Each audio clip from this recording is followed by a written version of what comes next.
Now we're back tonight on the race with a look at what's on the race's radar today. First up, the McCain video comparing Obama to Britney Spears and Paris Hilton has been viewed more than 1.5 million times on YouTube. But one McCain donor is not impressed. That's Paris Hilton's mother, Kathy Hilton, chastising McCain now for the ad in a blog on the Huffington Post. I've been asked again and again for my response to the now infamous McCain celebrity ad. I actually have 3 responses. It is a complete waste of the money John McCain's contributors have donated to his campaign. It is a complete waste of the country's time and attention at the very moment when millions of people are losing their homes and their jobs. And it is a completely frivolous way to choose the next president of the United States. He's not the only one criticizing that particular ad. McCain's own mother, 96-year-old Roberta McCain, called it, quote, kind of stupid. The Huffington Post obtained this audio from a fundraiser last week. What do you think about this, the Paris Hilton stuff? The what? The Paris Hilton. Oh, I didn't see it. I really? Kind of stupid. Well, see, for your age, it's fine. Yeah. I'm just too old for it. Switching gears, one of the big figures in the world of political reporting is stepping down tonight. Chicago Sun-Times columnist Robert Novak announced his immediate retirement today after being diagnosed with a brain tumor. The situation apparently dire, according to reports. Novak has been writing and reporting for nearly half a century, covering every president since JFK.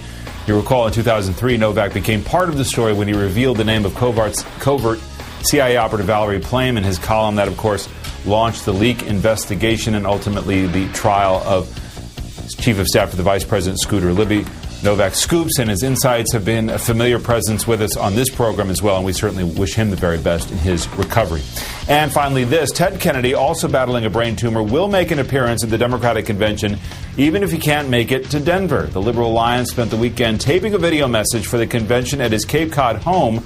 The 76-year-old is said to be doing well, but doctors are concerned about exposure to infection in the large convention crowd. If there was any doubt about Kennedy's status as an icon in American politics, remember back to early July when you saw this video. He made a surprise appearance on the Senate floor during a critical vote on Medicare, received an extended standing ovation that was described by one senator as unlike anything he'd ever seen before. John Harwood, can you imagine the impact that Kennedy's going to have one way or the other on the Democratic Convention? I'm told it's not completely outside the realm of possibility that he shows up in person, even if it's for a brief period of time. David, either way, that convention's going to explode when they see Ted Kennedy, either on video or if he shows up in person. And, you know, I'm reminded of all of the times in which Kennedys have loomed so large in Democratic conventions. Bobby Kennedy, 1964 at Atlantic City, making a tribute to his slain brother, Jack Kennedy.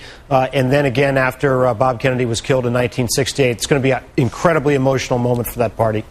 And Pat Buchanan, can you remember a more important impact that the Kennedys have had in a generation, in the latest generation of politics and presidential campaigning, than his decision, Ted Kennedy's decision, to endorse Obama?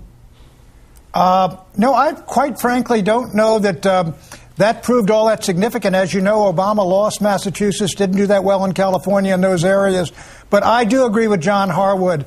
I think back to 1968, and you think back to 1964, you know, when Bobby Kennedy was shot in 68 and everything. I think this is going to be one of the most dramatic moments at a Democratic convention, even maybe more dramatic than the famous 1980 speech by Teddy Kennedy.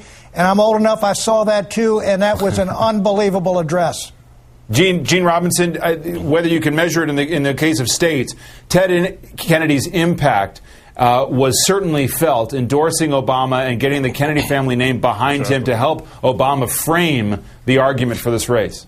Exactly. And what Ted Kennedy's endorsement did was allow the Democratic establishment to switch, essentially, and to come over to Obama's side. He opened the floodgates there and made it possible for others to join the Obama campaign.